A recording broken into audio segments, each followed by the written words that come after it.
வெறும் பனிப்பாறைகளா சூழ்ந்திருக்கிற ஒரு பகுதியை ஏன் ட்ரம்ப் இவ்வளோ குறிவைக்கிறாரு? உச்சக்கட்ட தற்பெருமை உள்ளவர் அப்படின்னு ஒருத்தர் தான், அவர் தான் மெகலோமேனியாக். அதுதான் ட்ரம்ப். அதாவது ஏறக்குறைய இந்தியாவில் 1/3 அளவு அது பெருசு. நான் அதை பார்க்குறேன், இவ்வளோ பெரிய ரியல் எஸ்டேட் அங்கே இருக்குது, ஆனால் விலை கொடுத்து வாங்குறேன். மடூரோவை பண்ண பிறகு வெனிசுவேலாவில் இன்னும் அவருக்கு அங்கே எந்த தப்பும் நடந்தில்லை. அங்கே எந்த வீரரும் இவருடைய வீரர் யாரும் இழந்தில்லை. அவருக்கு ஒரு மெதப்பில் இருக்கார். இப்போ அந்த மெதப்போட வேகமாக போய் இதை பண்ணிட்டாருன்னா அவர் he will go down in history. அந்த படைகள் அங்கே குவிக்கப்படுறதை நம்ம பார்க்கலாம். சண்டை போடுவாங்கன்னு நான் நினைக்கிறேன். அது 54,000 பேர் இருக்கிற ஒரு இடம். ஏற்கனவே இராணுவ தளம் இருக்குது அமெரிக்கர்களுக்கு. நேட்டோ அமெரிக்க வீரர்கள் அங்கே போய் அதை கைப்பற்ற போகிறாங்க அப்படின்னா சண்டை போடுவாங்கன்னு நீங்கள் நினைக்கிறீங்களா? நான் நினைக்கல. அந்த மாதிரியான சூழ்நிலைகள் இங்கே வரும்னு நான் நினைக்கிறேன். நாட்டினுடைய அதிபராக அவர் நடக்கிறத விட இது ஒரு ரியல் எஸ்டேட் டீல், டிரான்சாக்ஷனல் பேரம் தான் அவருக்கு எல்லாமே. இதில் உங்களுக்கு என்ன எனக்கு என்ன? யார் தான் அந்த குதிரைக்கு கடிவாங்க? அவர்கிட்ட கொடுத்துறத தவிர வேற ஆப்ஷன் இல்லையா? அது இது அப்படி இப்படின்னு எப்படி பார்த்தாலும் இதுதான் ஹிட்டான offer. Rubilux paints, best quality, best value for money. உங்கள் பேர் சொல்லும் பெயிண்ட் ரூபிலக்ஸ் பெயிண்ட்ஸ். இப்போது புதிய அறிமுகம் ஆச்சி ஹோட்டல் சாம்பார் 50 கிராம் ரூபாய் 20 மட்டுமே. சரி, இன்னொரு பக்கம் அமெரிக்கா கிரீன்லாண்டில் இருக்காங்க. ஆனால் எல்லாருக்கும் இருக்கிற கேள்வி, வெறும் பனிப்பாறைகளா சூழ்ந்திருக்கிற ஒரு பகுதியை ஏன் ட்ரம்ப் இவ்வளோ குறிவைக்கிறாரு? அங்கே என்ன இருக்குது அப்படின்னு எல்லாருக்கும் ஒரு கியூரியாசிட்டி இருக்கு. ட்ரம்ப் ஒரு மெகலோமேனியாக்னா தமிழில் மிகை தற்பெருமை கொண்டவர், அது உச்சக்கட்ட தற்பெருமை உள்ளவர் அப்படின்னு ஒருத்தர் தான், அவர் தான் மெகலோமேனியாக். அதுதான் ட்ரம்ப். அவருக்கு அந்த இடத்துல நிறையா தாது, நிறையா உலோகங்கள் அதெல்லாம் இருக்குது.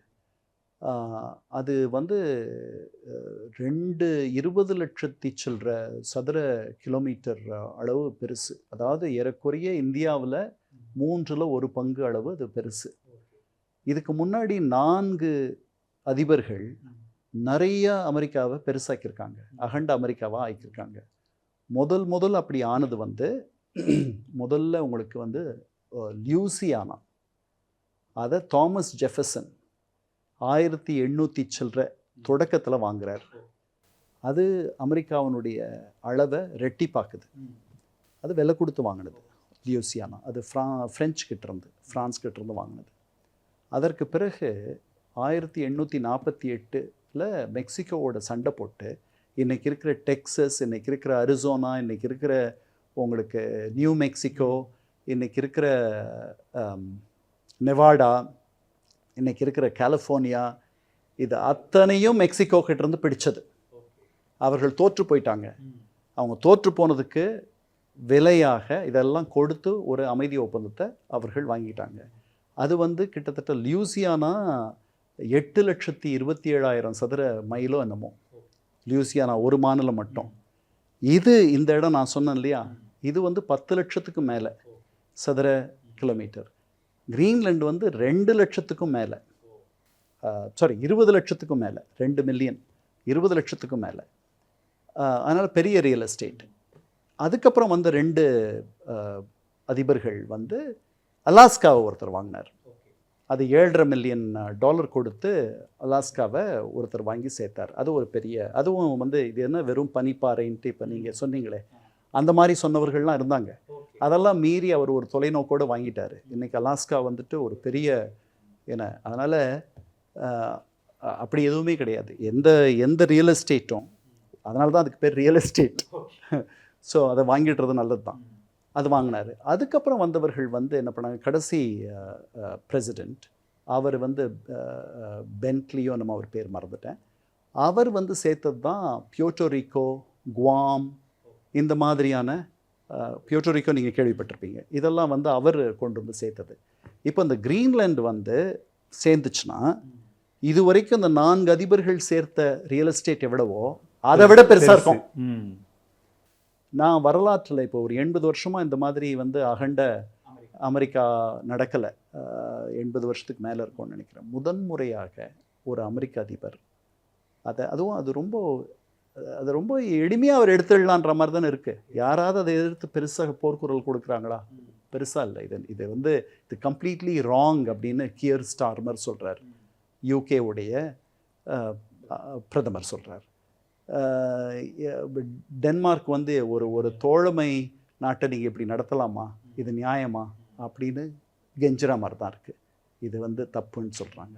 அவங்க ஃபாரின் மினிஸ்டர் வந்து பேசுகிறாரு, இருந்தாலும் இதில் ஒரு தீர்வு வரல அப்படின்றாங்க. இதுக்கு தீர்வு வரப்போகிறதில்ல. அதனால் அவர் வந்து இந்த ரியல் எஸ்டேட்டுன்னே சொல்கிறார். I am a real estate person, இதெல்லாம் அவர் சொல்லியிருக்கார். நான் அதை பார்க்குறேன், இவ்வளோ பெரிய ரியல் எஸ்டேட் அங்கே இருக்குது, நான் விலை கொடுத்து வாங்குறேன். அவர் 2 சொல்கிறார், விலை கொடுத்து வாங்குறேன், நான் அதை. அதனால் ஈஸ் அ மெகலோமேனியாக். அவர் இப்போ அந்த மடூரோவை பண்ண பிறகு வெனிசுவேலாவில் இன்னும் அவருக்கு வந்து அங்கே எந்த தப்பும் நடந்தில்லை, அங்கே எந்த வீரரும் இவருடைய வீரர் யாரும் எழுந்தில்லை. இவர் அங்கே நடந்த அந்த விமானங்கள் எதுவும் சேதமடையலை பெருசாக. அதனால் இது வந்து ஒரு பெரிய வெற்றி தான். அவர் ஒரு மிதப்பில் இருக்கார் இப்போது. அந்த மிதப்போடவே வேகமாக போய் இதை பண்ணிட்டார்னா அவர் வந்து he will go down in history. அப்படித்தான் நான் நினைக்கிறேன். இது அதை அவர் சொல்ல மாட்டேன்றார். இங்கே யூரோப்பியன் யூனியன் இதை நேட்டோ அவங்கெல்லாம் இருக்காங்க, அவங்க படையை குவிக்கிறாங்க, நீங்கள் கை வச்சிங்கன்னா நாங்கள் நேட்டோல வெளில வந்துருவோம்னு டென்மார்க் வெளிப்படையாக. நேட்டோ பற்றிலாம் அவருக்கு கவலை கிடையாது, அதை பற்றிலாம் யோசிக்கவே இல்லை. இல்லை, அவருக்கு வந்து என்னென்னா America first, make America great again. அவருக்கு புரிஞ்ச அளவில் அவர் வந்து ஒரு ஷார்ட் சைட்டட் விஷனாக தான் இருக்குது அவருக்கு. அவர் புரிஞ்ச அளவில் என்ன நினைக்கிறாருன்னா, இந்த நேட்டோன்றது வந்து ஒரு ட்ரைட் அண்ட் டெஸ்டட் இன்ஸ்டிடியூஷன். அது வந்து ஒரு நல்ல இன்ஸ்டிடியூஷன். அந்த இன்ஸ்டிடியூஷனுக்கு வந்துட்டு அமெரிக்கா தான் இவ்வளவு நாள் ஆக்சிஜன் கொடுத்துட்டு இருந்துச்சு. இது எதுக்கு நான் அந்த அட்லாண்டிக் கடலை தாண்டி, இந்த அட்லாண்டிக் மாக்கடலை தாண்டி இவங்களுடைய சுமையை நான் எதுக்கு சுமக்கணும் அப்படின்னு அவர் கேட்குறாரு. அது ஒரு அளவுக்கு நியாயம். அதனால தான் ஜெர்மனுடைய ப்ரீமியர் அவர் நம்ம மெர்ஸ் என்ன சொன்னார், அவர் ஆட்சிக்கு வர்றதுக்கு கொஞ்சம் முன்னாடி வந்த பிறகு என்ன சொன்னார், Europeans should become strong by their own efforts. Okay, சொந்த முயற்சியில் நாம் ஒரு வலிமையானவர்களாக மாறணும்ன்ட்டு. இந்த மாதிரி இலவச சவாரி, ஃப்ரீ ரைட், அவர் பயன்படுத்தின வார்த்தை, ஆன் அமெரிக்கன்ஸ் முடிஞ்சு போச்சு. அவங்க செலவு பண்ணி இவங்களை தூக்கி சுமந்துட்டு இருந்தாங்க. இப்போ அதெல்லாம் முடிஞ்சு போச்சுன்னு நேட்டோ விட்டு அவங்க வெளியே போனால் அவருக்கு என்ன வருத்தம்? Correct sir. நேட்டோவிலேயே நான் நேட்டோ விட்டு வெளியே வந்துடுவேன்னு சொன்னவர் தானே அவர். அப்புறம் அவங்க போனால் என்ன அவர் கிரீன்லாந்து வந்து சேர்ந்துச்சுன்னா முடிஞ்சு போச்சு. அவர் வரலாற்றில் வந்துட்டு பெரிய ரியல் எஸ்டேட்டை சேர்த்தவர் அப்படின்ற மாதிரி பேர் வந்துடும். அவருக்கு 80 வயசு ஆக போகுது, இன்னும் கொஞ்ச நாள் 80 ஆகிடும், முடிஞ்சு போச்சு. அந்த படைகள் அங்கே குவிக்கப்படுறதை நம்ம அவங்க இவங்களோடலாம் சண்டை போடுவாங்கன்னு நான் நினைக்கல. அது 54,000 பேர் இருக்கிற ஒரு இடம். ஏற்கனவே வந்து ஒரு இராணுவ தளம் இருக்குது அமெரிக்கர்களுக்கு. அவங்க எவ்வளோ அந்த இருக்கிற அந்த உடன்படிக்கை கீழே வந்து அவர்கள் எவ்வளோ வேணாலும் இராணுவத்தை குவிக்கலாம். நேட்டோ வந்து அமெரிக்க வீரர்கள் அங்கே போய் அதை கைப்பற்ற போகிறாங்க அப்படின்னா சண்டை போடுவாங்கன்னு நீங்கள் நினைக்கிறீங்களா? நான் நினைக்கல. அந்த மாதிரியான சூழ்நிலைகள் இங்கே வரும்னு நான் நினைக்கல. அங்கே அந்த ஆர்டிக் ஓஷன், அந்த கடல் வழிக்குள்ளே அமெரிக்காவுக்கு வரது, அந்த ரஷ்யாவோட இதெல்லாமே ஒரு பெரிய காரணமாக. அதெல்லாம் அவர் சும்மா சொல்கிறார். அதெல்லாம் ஒன்று. அங்கே எங்கே சீன கப்பல்கள் இருக்குது. கடைசியாக வந்து சீன கப்பல் 10 வருஷம் முன்னாடி வந்துச்சுன்னு சொல்கிறாங்க டென்மார்க்கில் இருக்கவங்க. அங்கே என்ன ரஷ்யன்ஸ் என்ன ரஷ்யா மஸ்ட் பி லாஃபிங் அட் திஸ். அவங்களுக்கு இது ரொம்ப, அவங்களுக்கு 2 பிரசிடென்ட் கிடைச்சிருக்காங்க, ஒருத்தர் புட்டின், இன்னொருத்தர் ட்ரம்ப். ஓகே, அவங்களுக்கு நல்லது செய்யறதுக்கு. ஜியோகிராஃபிக்கலாக பார்க்கும்போது அந்த கடல் பகுதி ஒரு பெரிய குரூஷியலாக இருக்குது அமெரிக்காக்குள்ளே வரதுக்கு. அதை ரஷ்யா இது பண்ணிக்குவாங்க. இவ்வளோ நாள் எங்கே வந்தாங்க? இவ்வளோ நாள் நீங்கள் 300 வருஷமாக இருக்கீங்க. அமெரிக்கா பிறந்து 350 வருஷம் இருக்கும்னு நினைக்கிறேன். எங்கே வந்தாங்க அவங்க? இல்லை, அதை இவ்வளோ நாள் அது யாரும் பண்ணாமல் இருந்தாங்க. சில இந்த பனியை பிளக்கிற கப்பல்கள் மட்டும் வந்துட்டு போயிட்டு இருக்கும். இப்போது அமெரிக்கா வரும்போது இவங்கெல்லாம் உள்ளே வருவாங்க. ஸோ அப்போ அது அமெரிக்காவுடைய பாதுகாப்புக்கு சிக்கல், அதனால் ட்ரம்ப் இதை டார்கெட் பண்ணுறாருன்னெலாம் சில கருத்துக்களை சொல்கிறாங்களே சார். இல்லை, அப்படியெல்லாம் ஒன்றும் இல்லை. அவர் வந்து இஸ் அ ரியல் எஸ்டேட் பேரன், இஸ் அ ரியல் எஸ்டேட் மேக்னேட். அவர் அதிலிருந்து அவர் வெளியில் வரல. அவர் வந்து ஒரு நாட்டினுடைய அதிபராக அவர் நடக்கிறத விட இது வந்து ஒரு ரியல் எஸ்டேட் டீல், டிரான்சாக்ஷனல். இது வந்து பேரம் தான் அவருக்கு எல்லாமே. இதில் உங்களுக்கு என்ன எனக்கு என்ன, இப்படியே தான் அவருடைய ஆட்சி முறை முழுக்க இருக்குது. அதனால் அப்புறம் வந்து ஒரு யூரோப்பியன் பார்லிமெண்ட்ரி உறுப்பினர் சொன்ன மாதிரி பலவீனமானவர்களிடத்தில் பலமாக நடந்து கொள்வதும் பலமானவர்களிடத்தில் பலவீனமாக நடந்து கொள்வதும் ட்ரம்ப்பினுடைய வாடிக்கை. அப்போது நீங்கள் இந்த விலங்குகள் வந்து வேட்டையாடுறதை பார்த்தீங்கன்னா, ஒரு பெரிய காட்டெருமை கூட்டம் போகும். அந்த காட்டெருமை கூட்டத்திலேயே இருக்கிறதுலையே ஒரு கொஞ்சம் அவ்வளவு வலு இல்லாத ஒரு காட்டெருமையை வந்து சரியாக பார்த்து அந்த சிங்கம் வந்து போய் பாயும், சிங்க கூட்டம் பாயும். அந்த மாதிரி இந்த கிரீன்லாந்து வந்து ஒரு அவங்க என்ன எதிர்த்து சண்டை போட போகிறாங்க? அவங்க தனியாக போகணும்னு நினச்சிட்டு இருக்காங்க. டென்மார்க்லேருந்து தனியாக போகணும்னு நினச்சிட்டு இருக்காங்க. அதுதான் மக்கள் அப்படி நினைக்கிறாங்களா? ஆமாம் ஆமாம். அவங்களுக்கு டென்மார்க்கில் இருக்கிறதும் பிடிக்கல பெருசாக. இது இங்க இருக்கிற ஐரோப்பிய நாடுகள் ஏதாவது அமெரிக்காவுக்கு எதிரான பெரிய குரல்களுமே எதுவுமே வரல. இல்லை, ஸ்டார்மர் மட்டும் தான். அவர் என்ன, ஹவு கேன் யூ, நீங்கள் வந்து அவருக்கு 10% வரி விதிப்பேன்னு சொல்கிறாரு February 1ஆம் தேதியிலேருந்து. இது யாராவது எதிர்த்தீங்கன்னா ஐரோப்பியர்களை, அதுக்கப்புறம் அது ஜூனில் 25% ஆக்குவேன் அப்படின்றாரு. அவரோட என்ன எப்படி சண்டை போட முடியும்? எப்படி சண்டை? உலகத்தினுடைய ஒரே மாசக்தி அவர் தான். அவர் இப்படி வந்து தகராறு பண்ணுறாரு, இப்படி அட்டூழியம் பண்ணுறாரு, இப்படி வந்து அடாவடியாக நடந்துக்கிறாரு, இப்படி அதகடமாக பண்ணுறாரு அப்படின்னா, இப்படி அநியாயமாக நடந்துக்கிறாருன்னா நீங்கள் என்ன பண்ண முடியும்? யார் தான் அந்த குதிரைக்கு கடிவாளம் கட்டுறது? இவர் நினைச்சதெல்லாம் எனக்கு தோன்றதெல்லாம் நான் பண்ணுவேன். இல்லை, அதுதான் நான் சொன்னேன். அவர் பலமானவர்களிடத்தில் பலவீனமாகவும் பலவீனமானவர்களிடத்தில் பலமாகவும் நடந்து கொள்வது அவருடைய வாடிக்கையாக இருக்குது. அதனால் இது எப்படி முடியும்னு தெரியல எனக்கு.